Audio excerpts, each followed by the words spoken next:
Ask him to wait a moment, Mrs. Hudson. He's most insistent.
Easy now, easy.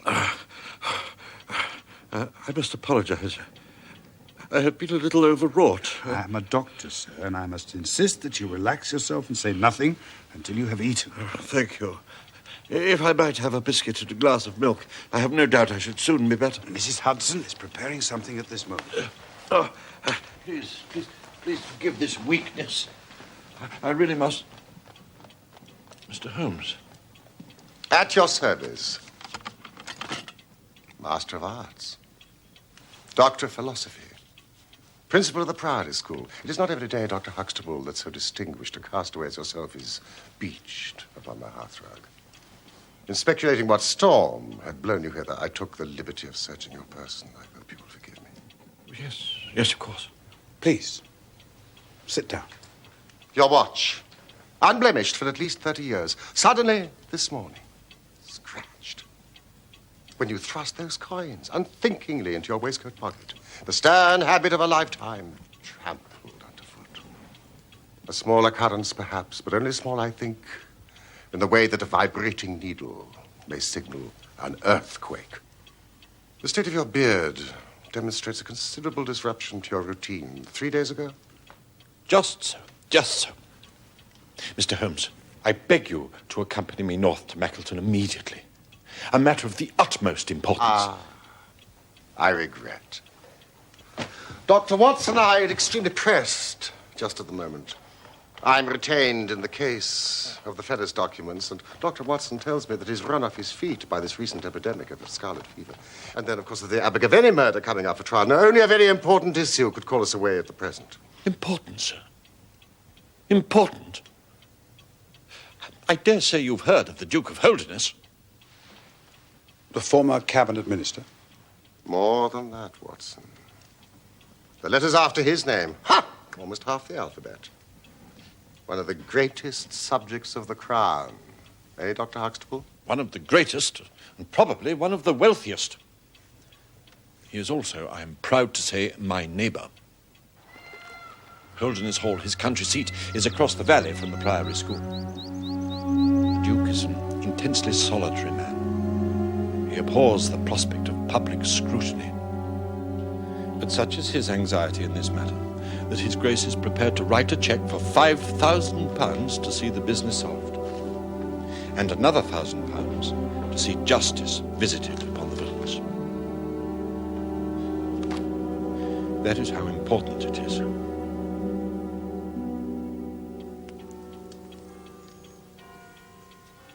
A princely offer, Dr. Huxtable. You have failed only in describing the villainy. Forgive me. Lord Salter, the Duke's son, his only child, has been abducted. From the Priory school? Yes. Where he was in your care? Quite. And this abduction happened 3 days ago? Last Saturday night. Why have you waited so long before consulting me? His Grace has a deep horror of his family unhappiness being dragged before the world. The police have been requested by the Duke to proceed with such caution, but they... I see. This affair has been deplorably handled. I feel it and admit it. What form did the demand for ransom take? There has been none. You see, No demand for ransom. none. It is one of the most perplexing aspects of the business, for the boy was not alone in his flight. Herr Heidegger, the German master, is also missing. As, indeed, by the way, is his bicycle. If he has abducted the boy, why has no demand for money been received? Heidegger came to me from Switzerland with the very best references. Was any other bicycle missing? Oh, no. You're certain? Quite. Mr. Aveling checked all the bicycles. Dr. Huxtable, do you really mean to suggest that this German master rode off upon his bicycle in the dead of night, bearing the boy in his arms? No. Then what is this theory in your mind? The bicycle may have been a blind. He may have hidden it somewhere, and the pair gone off on foot. Surely he would have hidden a couple of bicycles if he desired to give that impression. Yes, I suppose he would. Of course he would, Dr. Huxtable. This blind theory of yours will not do.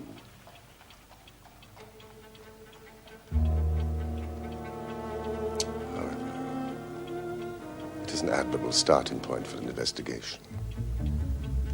Watson, would you send for a cab immediately? Now, Holmes. Sat. And pack! We have just enough time to catch the overnight train from St. Pancras. Dr. Huxtable, I should do a little work at your doors. Perhaps the trail is not so cold, but the two old hounds like Watson and myself may get a sniff on it. I imagine the arrival of Lord Salter at your school must have been quite a feather in your cap. My proudest moment, Mr. Holmes. Ever since Blackwell's published Huxtable's Sidelights on Horace. A notable little success in its day. You may have heard of it. No. How old is the boy? 9. And he's been with you how long? Oh, since the beginning of the winter term. An unusual boy. He seemed to be fitting in well. He, Yes? I was about to say, he was not entirely happy at home. The Duke's marriage had not been a peaceful one. It ended in separation by mutual consent last year. The Duchess has returned to her father's palazzo in Venice. This picture of the Duke's marriage, how did you come by it? Is it common knowledge? I've had some confidential talks with Mr. Wilder, the Duke's secretary. He has been most helpful. And I suppose it has been established that the boy has not returned to his mother in Italy. Oh, yes, yes, it has. I cannot tell you, Mr. Holmes, what a relief it is to me. Watson! Your picnic, sir. Mrs. Hudson. How did you guess? Experience, Mr. Holmes. Well, that means the two doctors can picnic away to their heart's content on the train. Even I may find my appetite is keener for a few days in the bracing atmosphere of the Peak Country.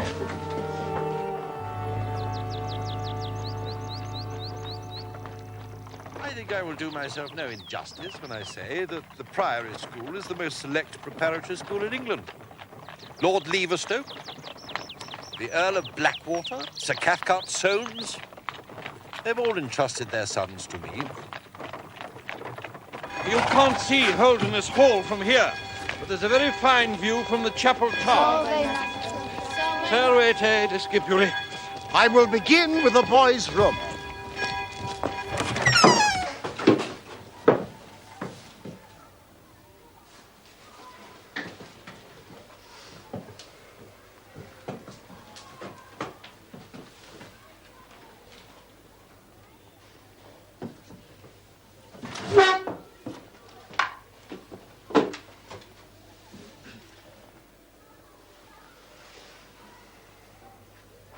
From his father. It arrived on the morning of his disappearance. Had you received one from Italy? Not recently. Where is the letter now? It cannot be found. It must have been on the boy's person when he was abducted. Who sleeps in the adjoining room? Servete discipuli. Now, you're the sort of chap, I dare say, who would sleep through a thunderstorm. I don't think you would, sir. Really? And why is that, do you suppose? There's a mouse, sir. In the wainscot, sir. And it wakes us both up, sir. Sometimes, sir. Mouse? So any noise from Lord Salter's room... Well, the door creaks, sir. We always hear the door. On the night of the disappearance. Did you hear anything there? No, sir. We couldn't even hear the crying. Crying? Yes, sir. He sometimes cries, sir. Sometimes, sir.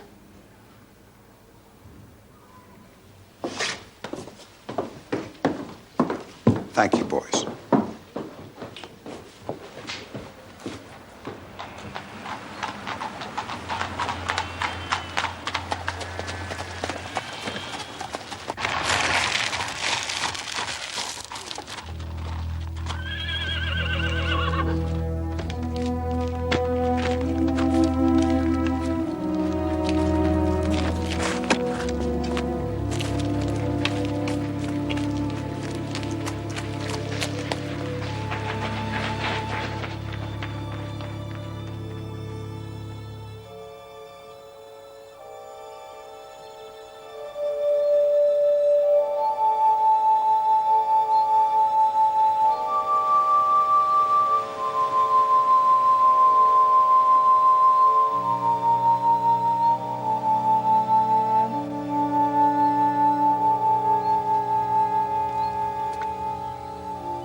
You have found nothing in the grounds? There's no knowing what I have found. The trail is cold. Headmaster! Headmaster! The Duke of Holderness is here, Headmaster. Thank you, Mr. Aveling. With Mr. Wilder. Mr. Holmes? Yes. The Duke is waiting, Mr. Holmes. That will never do.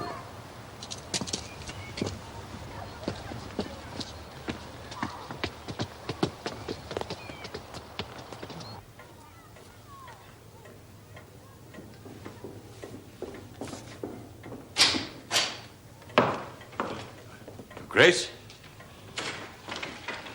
Mr. Wilder? I called yesterday, Dr. Huxtable, but I was too late to prevent your starting for London.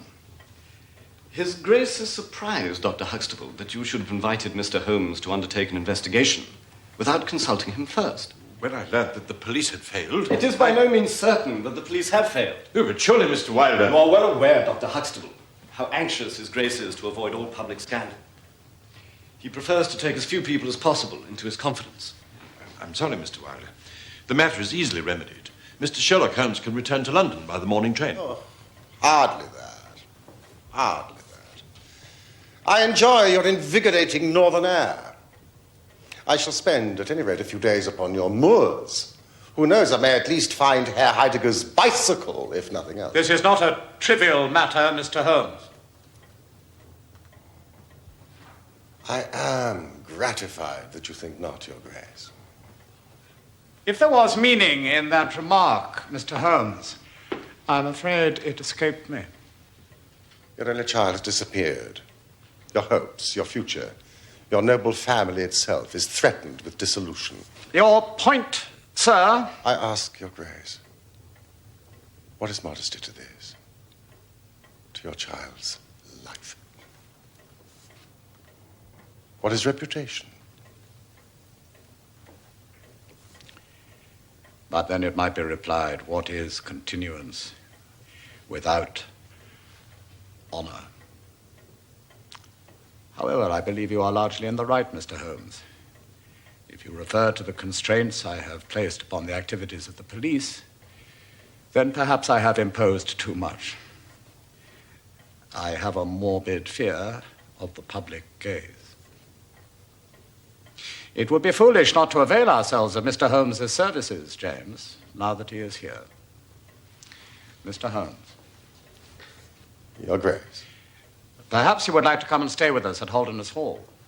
I thank your grace, but I think for the purposes of my investigation, it would be wiser for me to remain here at the scene of the mystery.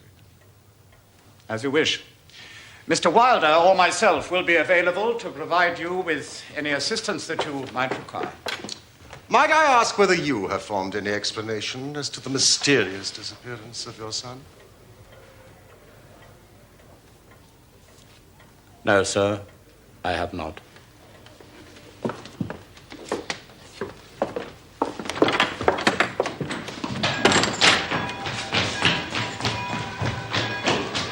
He's a fine boy, Mr. Holmes.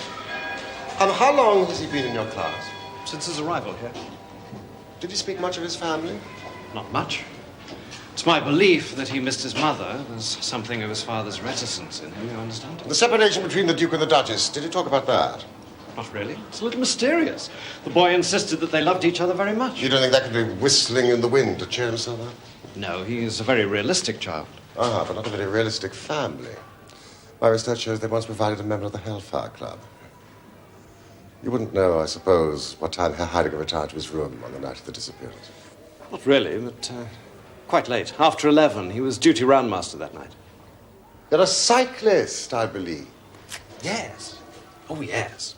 Did Lord Salter ever accompany you? No, he is not yet able to retain his balance. You wouldn't, I suppose, happen to know the make of tires on Herr Heidegger's bicycle? Certainly. A lovely bicycle, by the way, made in Bremen. The tires were Palmer. You know, the ones with longitudinal tread. I know them well. Thank you. Doubly helpful. Pleasure, Mr. Holmes.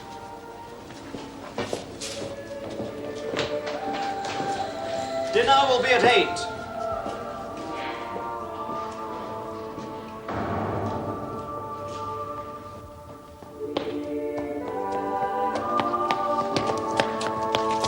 I beg your pardon?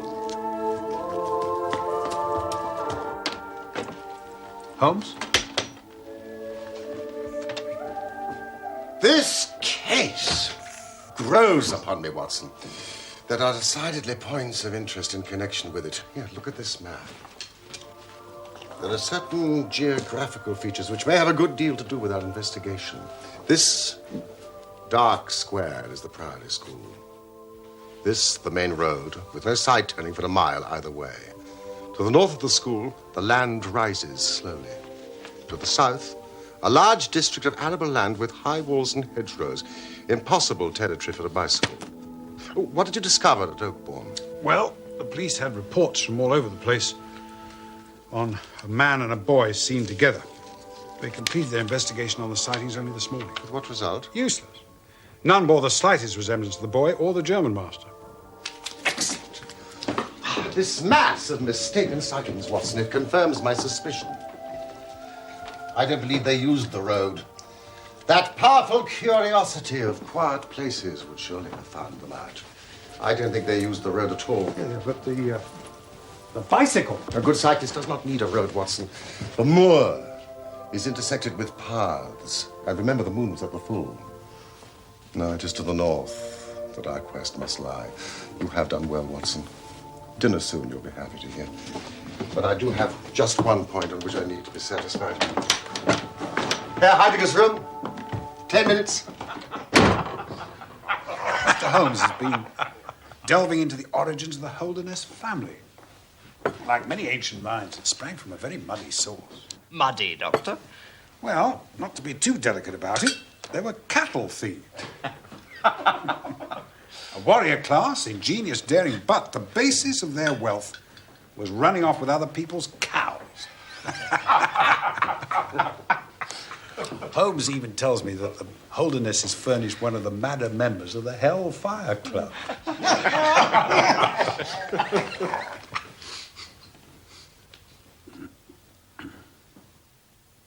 What is the matter, Dr. Huxtable? It is nothing. There is clearly something. I expect too much, I'm sure. It is a fault, I'm sure. Tell us your expectations. I do not expect miracles. I think I am not a man who demands the miraculous. But you have discovered nothing. We have advanced not a jot since the moment we left London. Although, indeed, that is not true. You have discovered two things, both falsehoods. One, a squalid piece of gossip. And the other, an apocryphal and insulting fancy about the origins of my great patron. I did not implore you to come here to blacken the name of the Holdernesses, Mr. Holmes. Calm yourself, Dr. Huxtable. We have, in fact, advanced some way. I can, for example, describe to you in some detail what took place at this school on that fateful night. Also the behavior of your excellent and faithful German master. Faithful Heidegger? What, sir? Herr Heidegger retired to his room soon after 11 o'clock. He was the duty master that night. Now my friend and colleague, Dr. Watson, will impersonate. Heidegger has still 2 hours' work ahead of him, and it's been a long day. He allows himself the comfort of removing his jacket. He moves across to the chest by the door and pours himself a glass of sherry. Badly needed fortification for the task that lies ahead.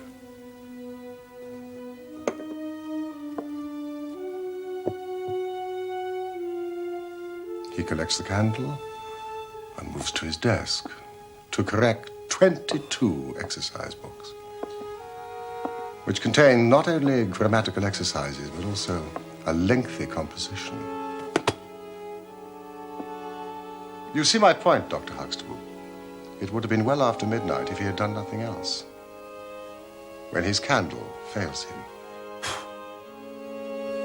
The candles are kept in the chest by the door. He rises from the desk to fetch another one, but he cannot see to find them. So he turns to the window to draw the curtains to see better by the moonlight. Across the rooftops in the gate tower, the boy has been waiting for darkness, knowing that his flight must not be observed. Herr Heidegger watches as the boy hurries across the leads to keep his prearranged meeting by the river.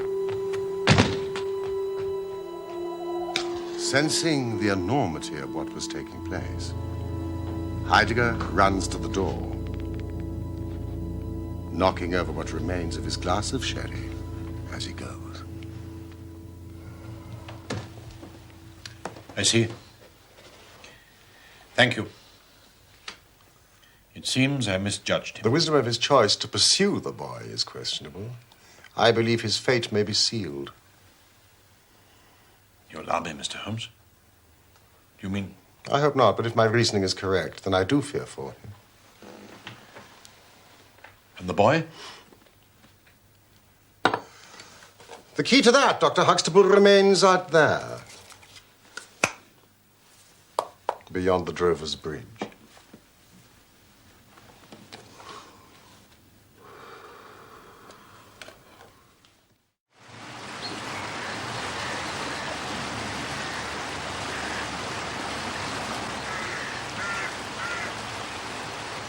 Poor beast. carrion crows. They've earned their name. So we're assuming the boy was taken away on horseback, are we not? Certainly. Otherwise, Heidegger would not have needed a bicycle to pursue them. But the only tracks we found are cattle, Holmes. Holmes? A track, Watson! A track!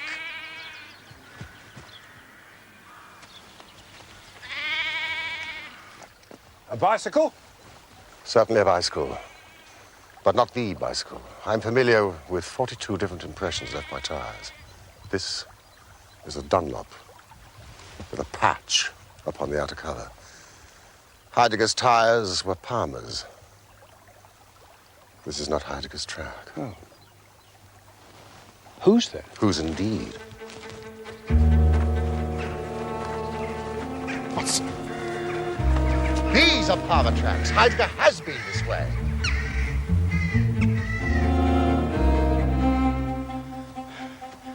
Absolutely extraordinary. Dunlop tracks for 150 yards. They vanish. And Palmer tracks quite clear, leading to these rocks. They vanish too. Not a sign of a horse anywhere. Watson, you have a blazing talent for observing the obvious. Should have bought some luncheon. Anyway, what was Herr Heidegger cycling after? Cows? Presumably they didn't abduct the child on the back of a cow.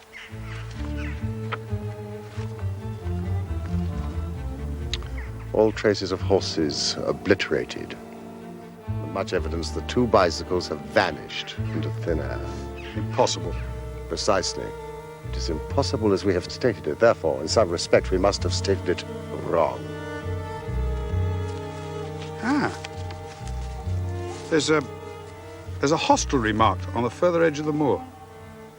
Holmes? There's a hostelry on the Chesterfield Road. Yes, if we keep on this line, we should come up to it. Well, that's where I'm going to try my luck. I'm hungry.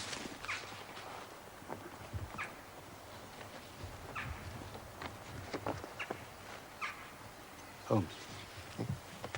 Lunch! Of course, my dear fellow, you must be starving. Now, observe that map.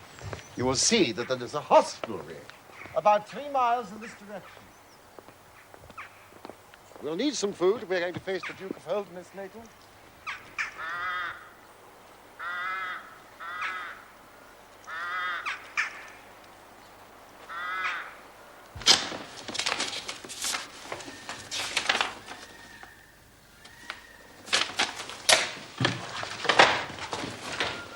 Nothing?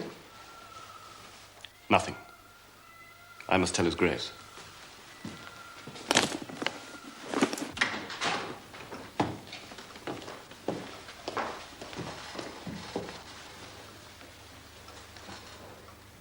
Nothing? Nothing. I'm sorry.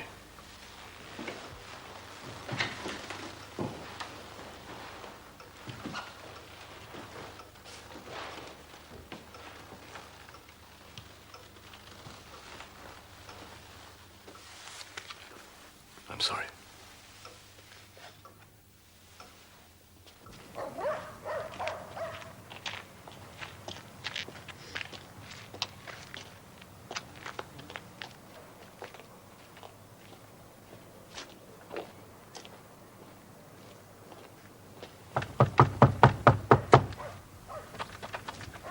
It's locked.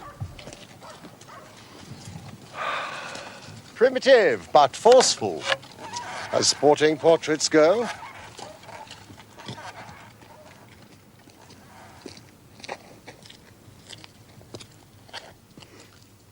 Mr. Reuben Hayes? How do you know my name? It's printed over the door. We were looking for some refreshment Will you? and would be obliged if you could furnish it. Would you? We would. You best ask woman.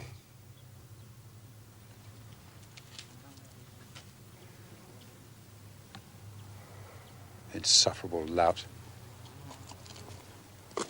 If we're going all the way to Holderness Hall this afternoon, let us try to hire those unprepossessing beasts. What do you say?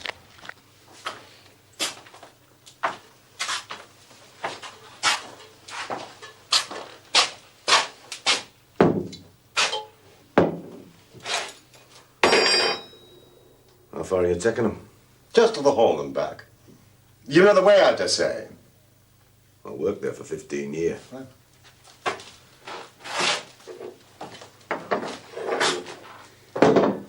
Yeah, you can take them. My word, Mr. Hayes, you have injured yourself. It's not. I am a doctor, sir, and I assure you it is. You should have it attended. How did you come by it? One of my dogs did it. Those scratches. What about them? Well, to judge at a glance, they were that far apart. What animal would make such a scratch? Probably a descendant of Champion Jack. Cockfighting is forbidden by law and has been for 50 years.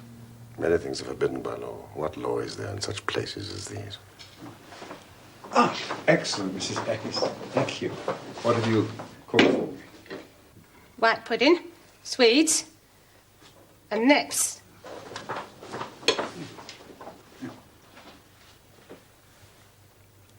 How is it, Watson? It is disgusting, Holmes. That woman. She's frightened of something.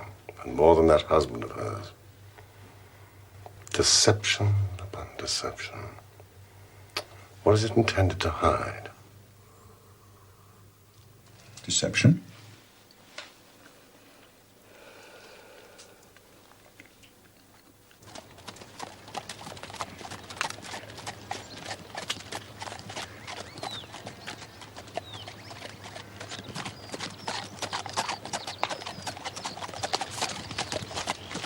Ah, Watson. My horse is lame.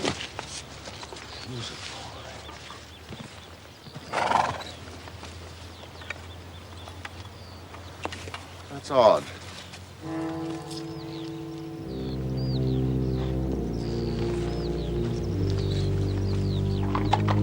Old shoes, new nails.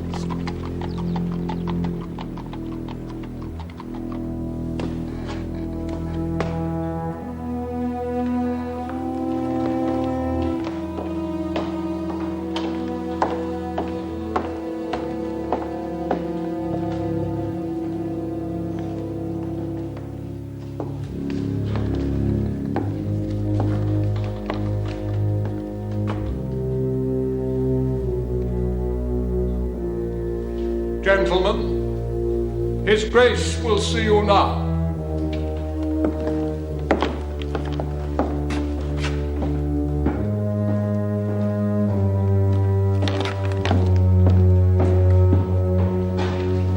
Ah, Mr. Wilder.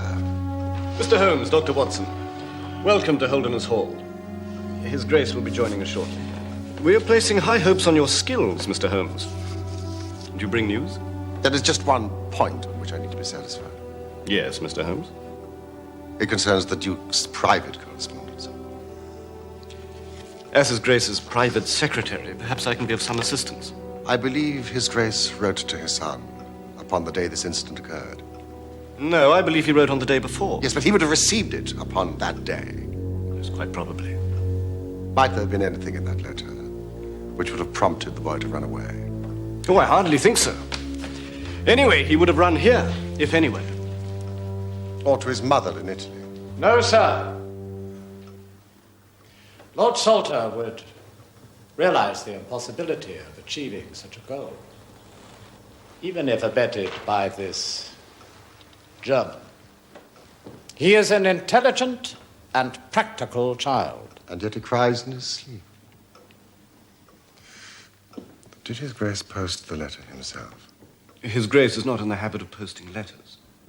The letter was laid with others upon the study table, and I myself put them there. The only other person who would handle them would be Rivers, who delivers the Daily Post to the lodge. And you're sure this letter was among them? Oh, yes. I observed it. And what have you observed, Mr. Holmes? How does your investigation progress? Are you to disappoint me? I hope still to render your grace a happier and myself a richer man. But what have you discovered? It is mostly a matter of clarification. My belief is that the boy was tempted out of the school by a prearrangement, and I suspect that his mother may have been the bait. The German master observed his departure and set off in pursuit. We tracked the passage of his bicycle across the moors with much difficulty. It is almost as if the tracks were deliberately expunged by someone. Mr. Holmes? Someone driving cattle. You don't happen to know if the cattle on the moor. What about them? I hope you have seen none. We cannot winter cattle outside in our upland climate.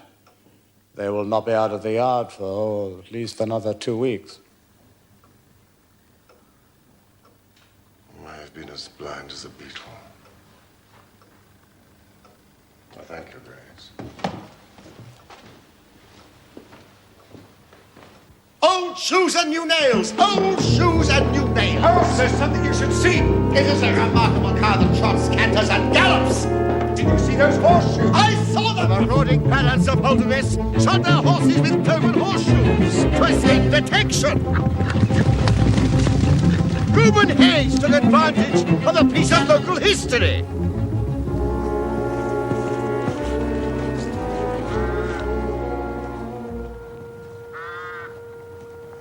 It's bad, Watson. Bad. Those vultures of the north mark the spot.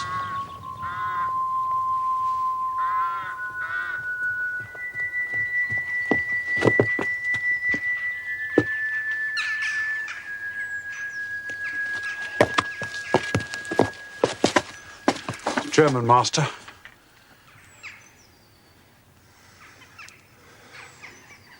What's left of him?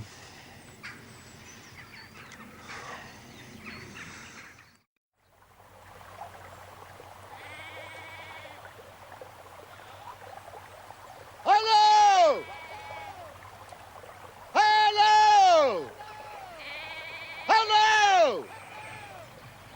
Hello! Hello!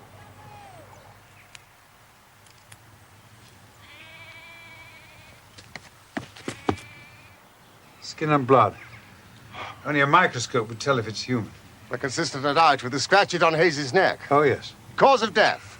Strangulation. The larynx is quite crushed. That shepherd can be our messenger to the Priory school with the news of this tragedy.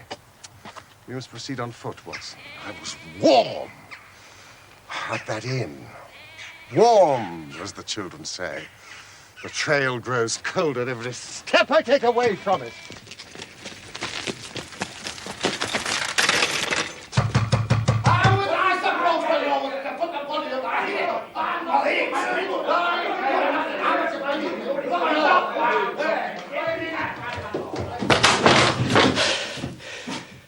It's all over now, Arthur.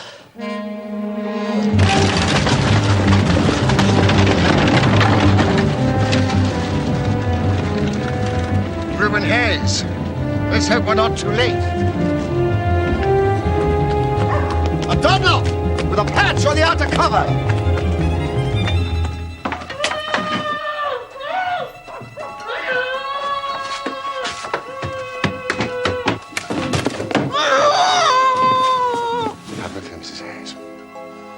I'm satisfied that you had no liking for this business and that you acted under coercion. Someone came for the boy.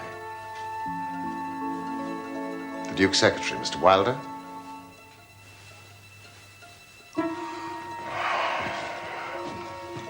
Which way did they go? Across the moor? Towards the Chesterfield Road. Will Buick's cottage. Excellent, Mrs. Excellent. I was to learn the Duke's household, Watson. You are now the boy's guardian angel.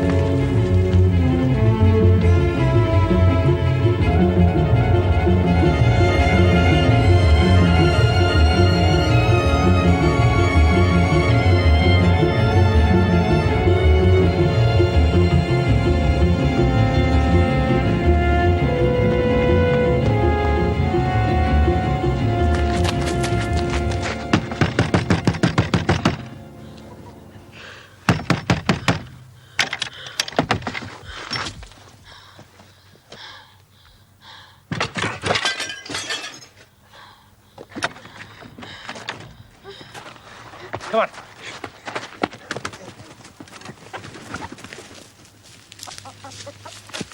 I fancy I see your Grace's checkbook upon your desk. I'd be glad if you'd make me out a check for £6,000. Perhaps it would be best if you were to cross it. Capital and Counties Bank, Oxford Street branch are my agents. I do not possess a temperament, Mr. Holmes, that appreciates the kind of acidulous pleasantry that clearly amuses you. I am sorry, but I do not see how James, Mr. Wilder, could possibly be implicated in this business, and you have urged no proof of it. But I possess the proofs. It is beyond debate. The mud is scarcely dry upon the cloven horseshoes in your casements. Why do you doubt my word? You seem to suffer from a blindness to your own interests, which borders on madness. Your Grace, those portraits in the hall of you and your father as young men, there your family lineaments are very clear. How long has Mr. Wilder been in your service? What is your meaning? How dare you, sir? You do not understand. You are a barbarian. You will never. Please leave me immediately.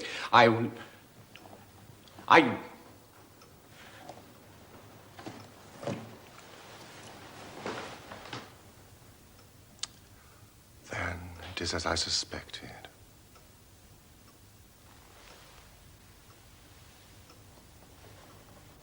Mr. James Wilder is your son.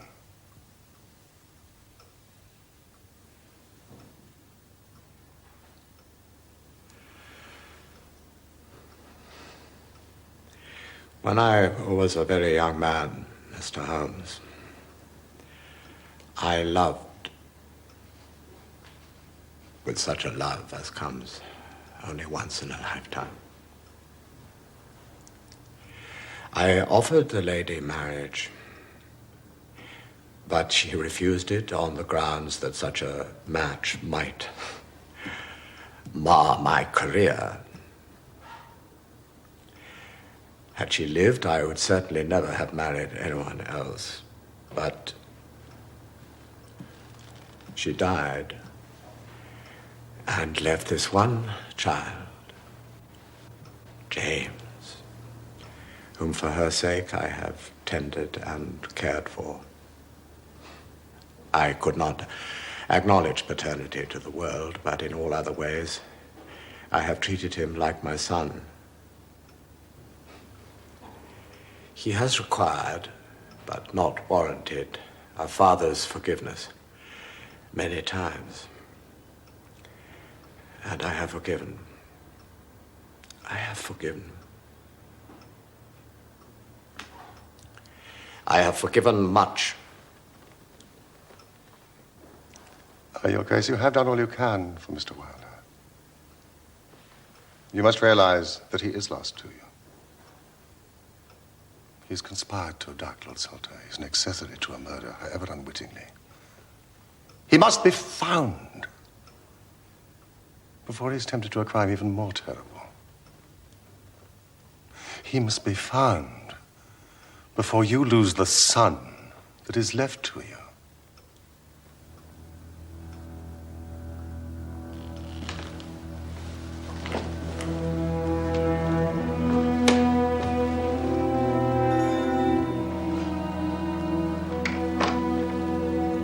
Rivers, you are to organize a search of the moor, westwards in a line from the temple to the pavilion. You are to employ the entire staff without exception. You are looking for my son, Lord Salter. If you find Mr. Wilder, please see that he is detained and brought to me.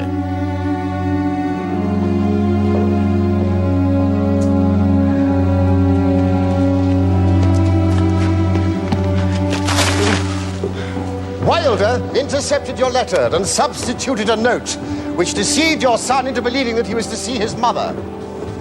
The murderous Hayes was his paid accomplice, but the police have been alerted. Hayes will not escape. What? I tracked them up onto the moor, but they disappeared. I searched the area, but it's as if the earth just swallowed them up. With my research into your family history, I seem to recall mention of a huge limestone cavern where the stolen cattle were penned. The cathedral. Come on!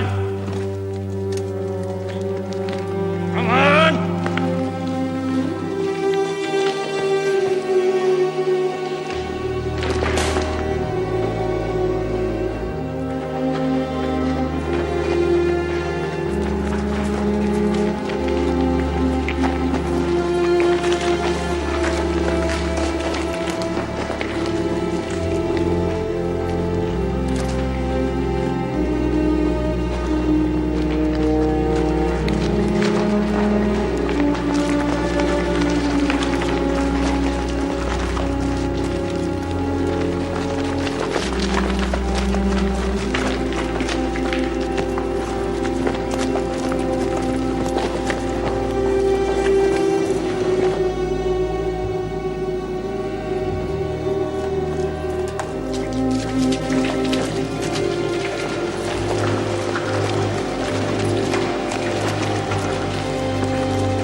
I was disposed to love Francesca, not with a boy's passion, but with a man's love. My marriage to her founded on James's jealousy.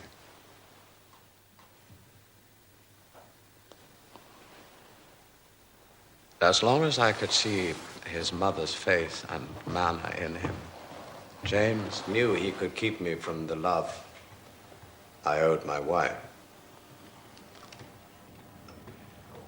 Even his cruelty to Arthur,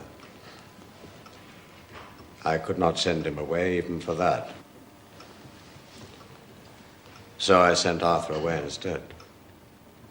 What did he hope to achieve by kidnapping his brother?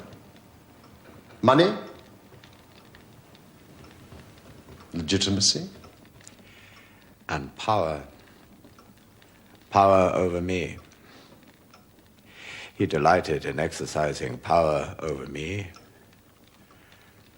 whom he knew to have denied him power. But you suspected that he was behind the abduction? In my darkest moments, yes. Yet somehow I hoped to save him. Well, a long penance it has seemed. I can only hope that Francesca will forgive me.